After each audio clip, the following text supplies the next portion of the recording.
Sammer. Og det er muligheden for Stefan Reuter.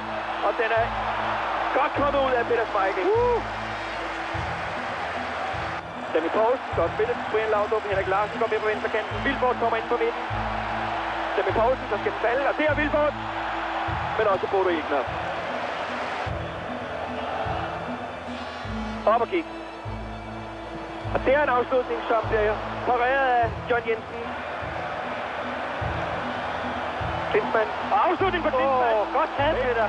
Fantastisk redning af Peter Schmeichel. Utrolig reageret. Målmandsspil i verdensklasse. Flemming Poulsen over fra Jürgen Kohler. Han er stærk i mand-til-mand-situationerne, Jürgen Kohler. Fortsæt Flemming Poulsen. Der kommer John Jensen.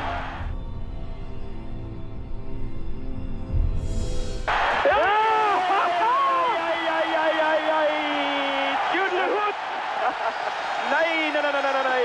John Faxe Jensen. Jamen. Ja, rammer jeg skulle lige i røven der. Kongelig dansk jubel. Og lad os fortsætte med at krydse alt, hvad vi har.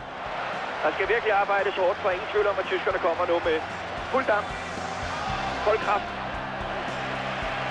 Og Bertie Fuchs, som altid står op. Ja, det er fordi, han er så lille, så han kan ikke se noget, hvis han sidder ned. Klinsmann. Stopfinte. Og hvad med det herinde? Nej, det er utroligt. Og med det her... Nej. Tak skal du have, Eder. Ja, vi kender de tyske hold. De giver absolut ikke op på noget som helst tidspunkt. Thomas Doll.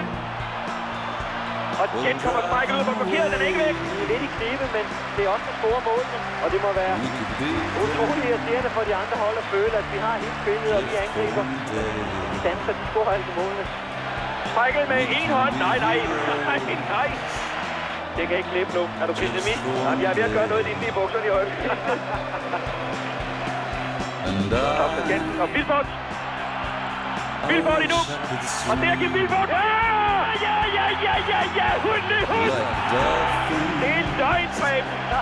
Det passer ikke. Nothing will keep us